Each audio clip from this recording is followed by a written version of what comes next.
This is an interview with Professor Sara Seager, an astrophysicist and planetary scientist at MIT known for her pioneering work on exoplanets and the search for life beyond Earth.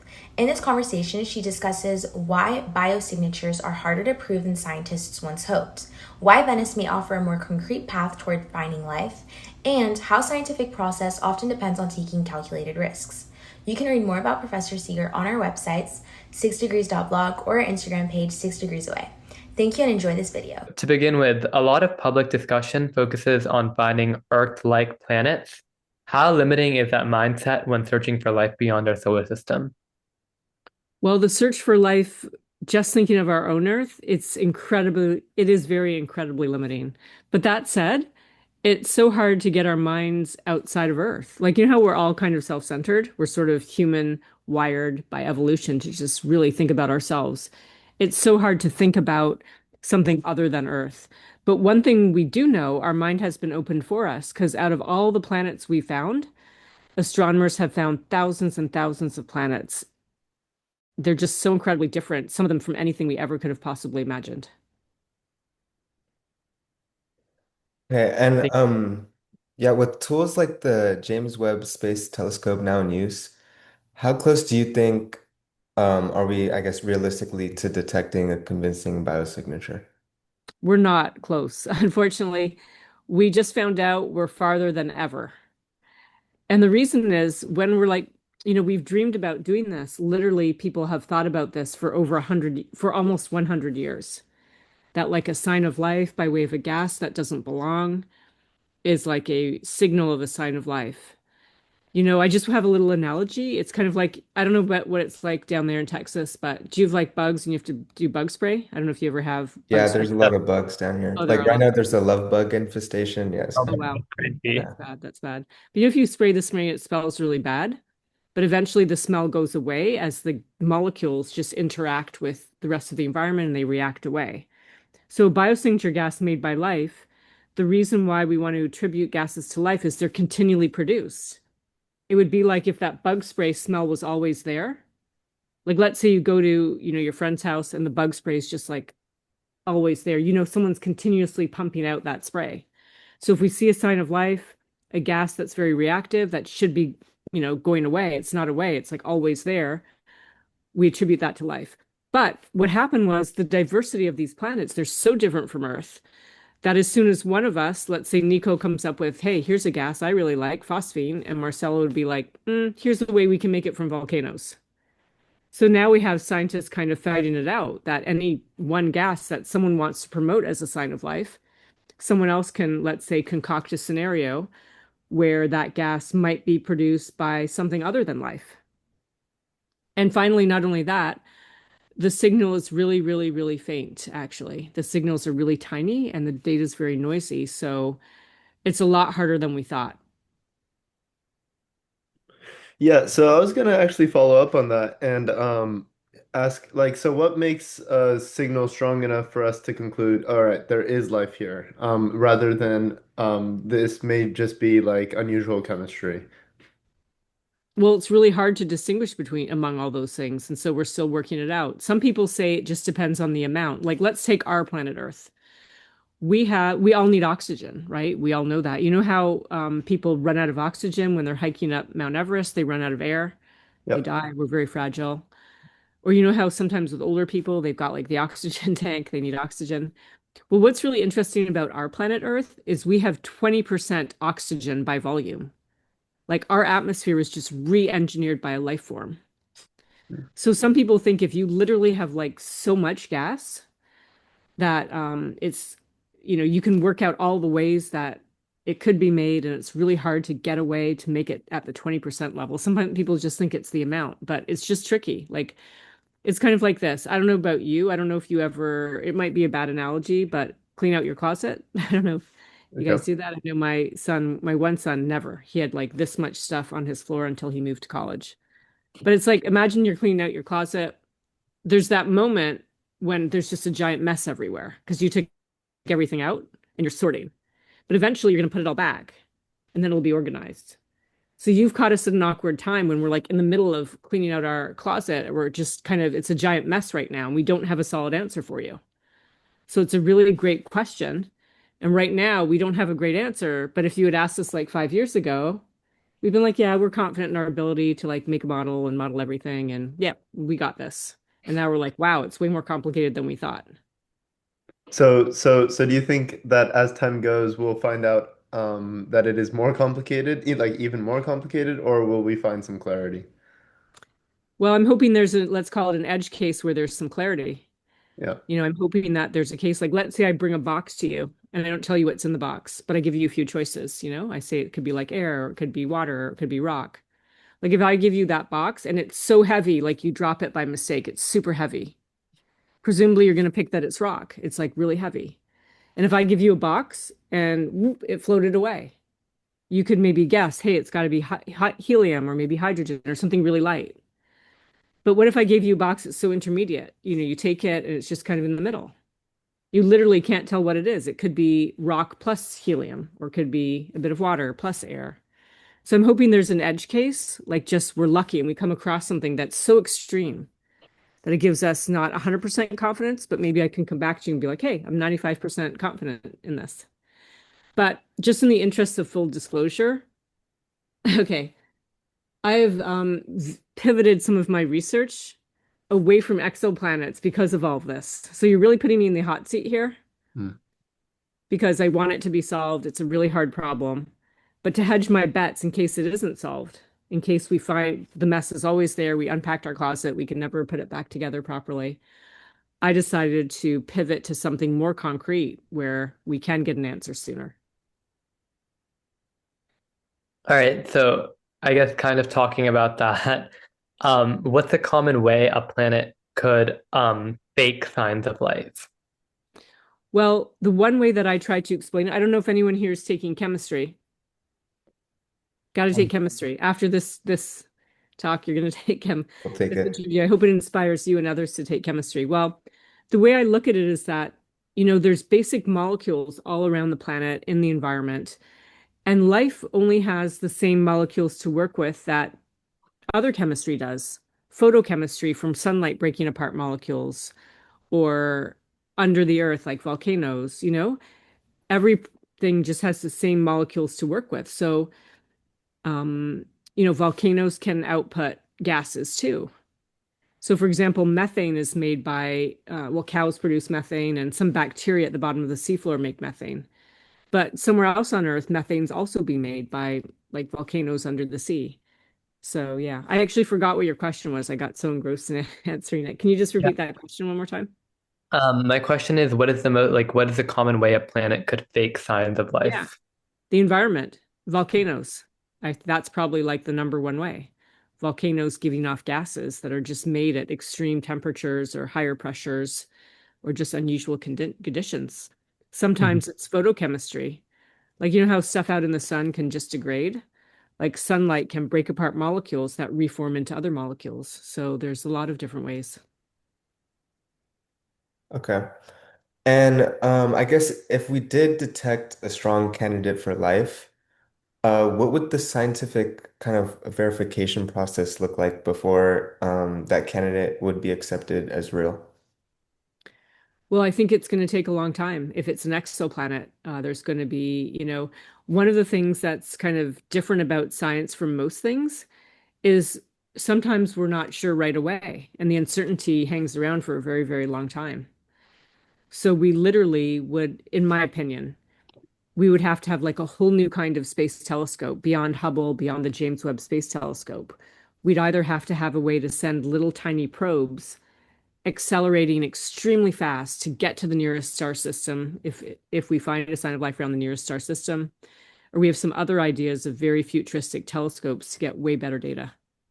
But I just want to say, okay, I think this is the part for me to interject what I've pivoted to. And, we may find lots of signs of life on exoplanets. Maybe each one we're not 100% sure, but we just find a lot of telltale signs all around.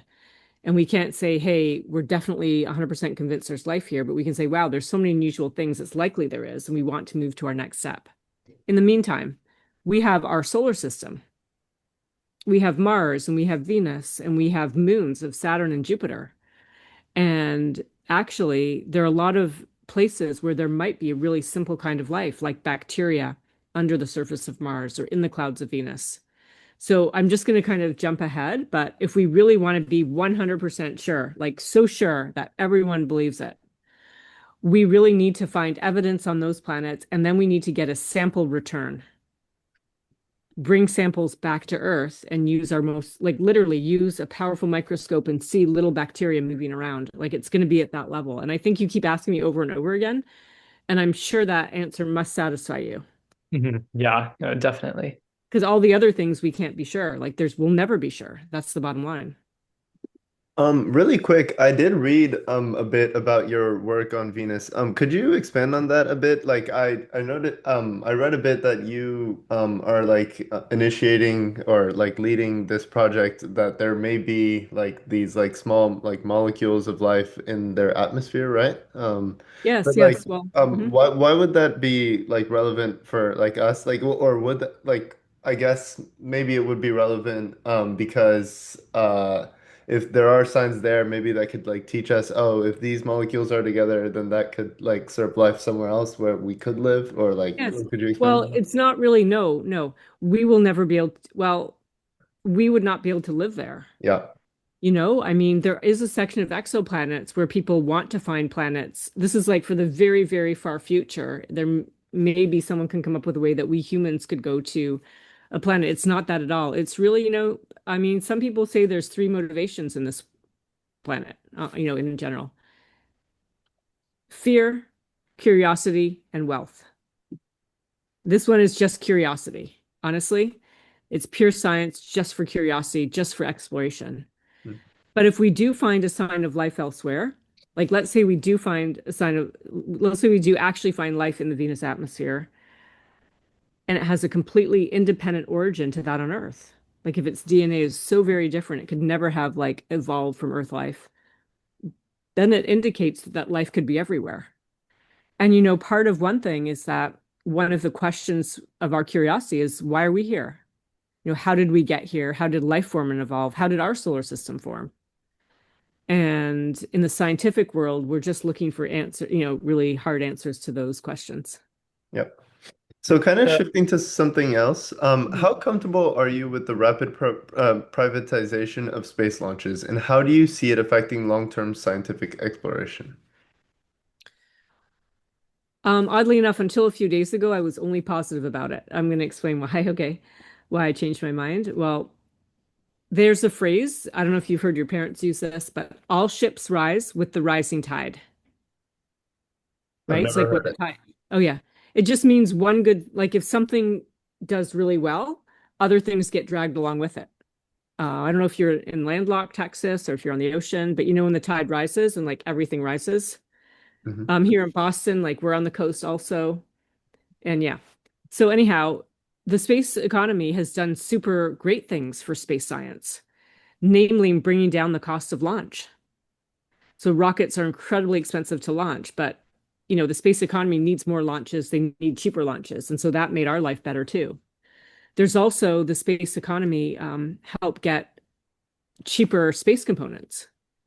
So it used to be that every single thing was so custom that every part was super expensive. Now we have these things called CubeSats and their derivatives, and you can now buy a lot of like components.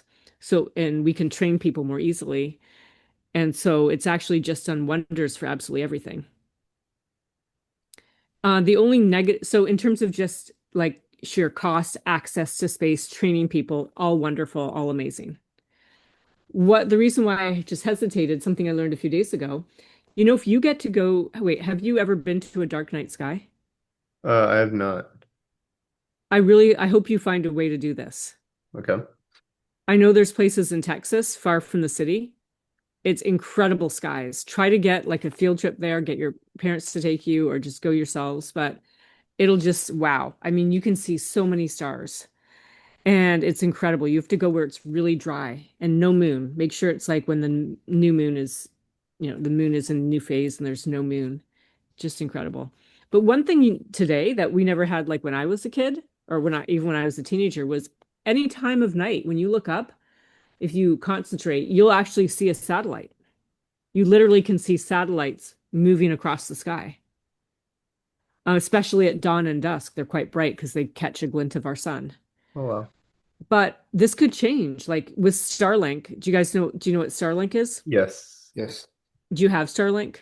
I don't because AT&T as of now faster. Um Okay. yeah. And you might like people who do things remotely have it. We have one for our summer cottage, and we also use it for while we used to have a camper van. We don't have that anymore. Yeah, so Starlink has so many satellites up there, thousands and thousands. And now people want to put data farms in space because you use AI. Even if you're not allowed to use it, you should be using it. AI is our future. But the result is there are these giant data farms where it's like taking up so much, using so much energy, and all power is dissipated as heat. So they're giving off too much heat. So people want to put these big data centers in space because you can get solar energy and you can give off your heat to outer space. But you need like hundreds of thousands or millions of satellites. And as soon as we get that, there's no more dark night sky. And then, like astronomy from the ground, like all our big telescopes, we're not going to be able to use them. That's a bit of a panic mode, but it's certainly something that could become reality. And so I want all of you to go see the dark night sky. It's like nature. It's just go out there and think about all those planets out there. Yeah, I think, well, I'm not sure if Marcella remembers, but we went to Big Bend, I think in eighth grade, like as a school-wide field trip. And I think there, I just searched it up real quickly. It is like I guess, like verified dark night sky site. And yeah, I have to say it was really beautiful there. Great, great. But if you don't remember it, then go and see it again Okay. somewhere. Yeah. Yeah. NASA has called you like the astronomical Indiana Jones. What is the most hazardous or daring part of your research that the public might not see? Well, the dare is like it's less in like climbing Mount Everest or like going on a bungee, jumping out of an airplane with a parachute. It's really in taking risks and scientific risks, like putting out a hypothesis that people just think is absolutely ridiculous.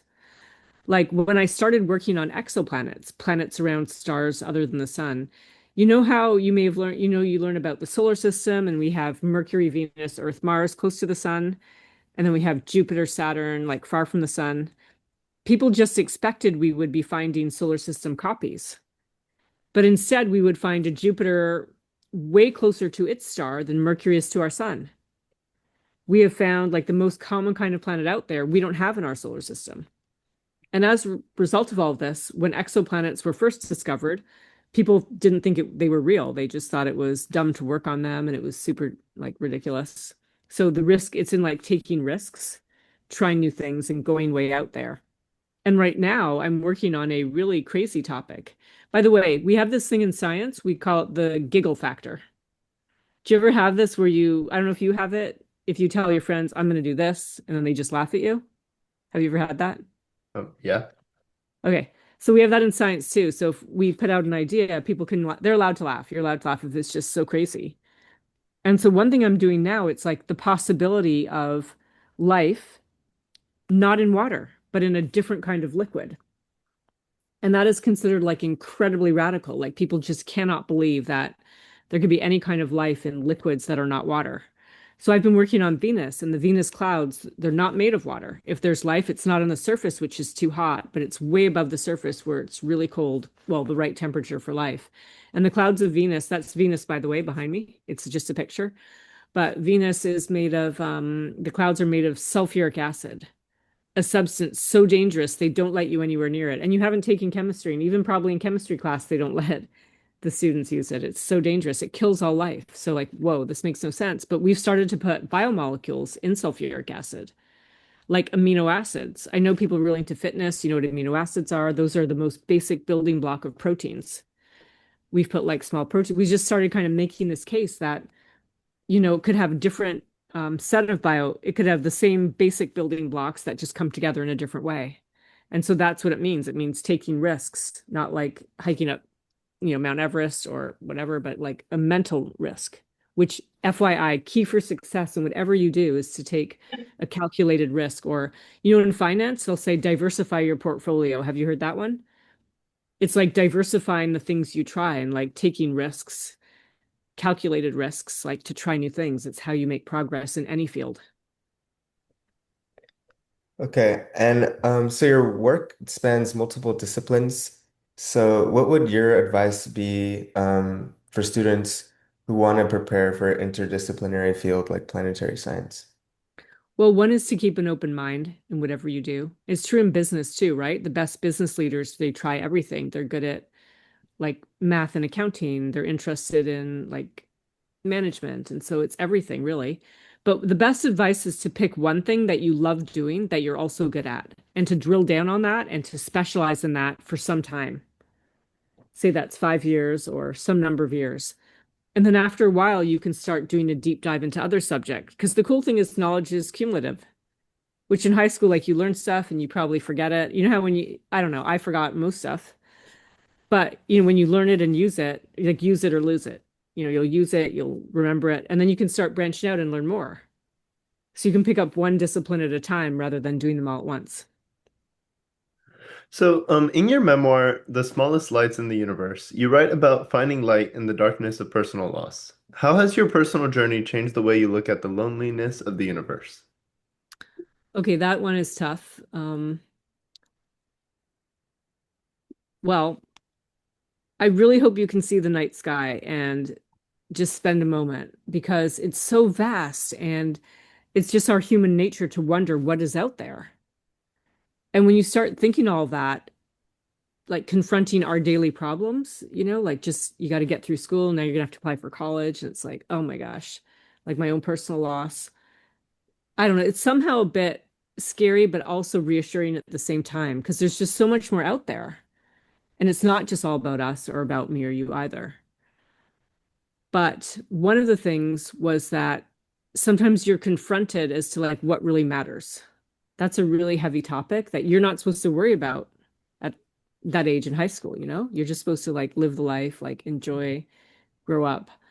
But when you get to a really heavy thing that happens, and it's like the whole universe also being so vast and us being so minuscule, you have to really find what matters and try to go with that. So, after studying exoplanets for so long, how has that changed the way you think about Earth itself? Earth is just, it sounds so trite, but it's so special. It's so intricate and vast, like how everything works together. Like you were telling me before about the love bug. What is it called? What's it called? The bug Yeah, that the love infestation. bugs. It's crazy. Yeah, they're all over.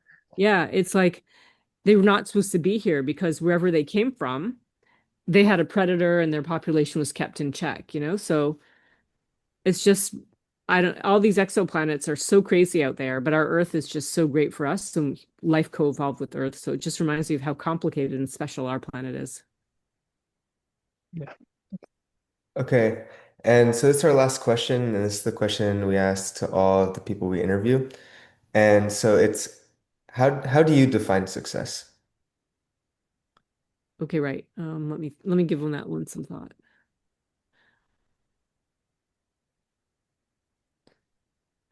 That's a tough question. And I know you ask everyone that, so I'm gonna have to just think about that one for a moment. Yeah, no worries. I'm a super ambitious person. I'm like way ambitious. And for me, success, I have such a hard buy for myself, hard buy for myself and what I consider to be successful. But I do think it really has to be, the answer really has to be different per person. And it also depends where you start out in life. Like I think of my great grandparents who, if you don't mind me rambling for a moment, like they came from, I'm sure you almost have this story. I mean, occasionally you meet someone, right? And their relatives came over from on the Mayflower or someone who's been here for like 10 generations. But let's think my great grandparents came, they came through Ellis Island. Imagine like they left, like they were the super poorest, most persecuted people, like where they came from.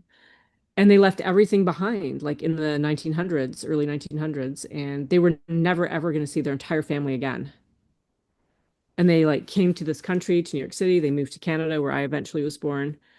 And what would their definition of success be, right? Like it's not going to be the same as my definition, but theirs would be raising a family and seeing their kids be able to integrate with the new culture and succeed and get a job. So in that case, that would be their definition of success. So I think everyone really has their own definition.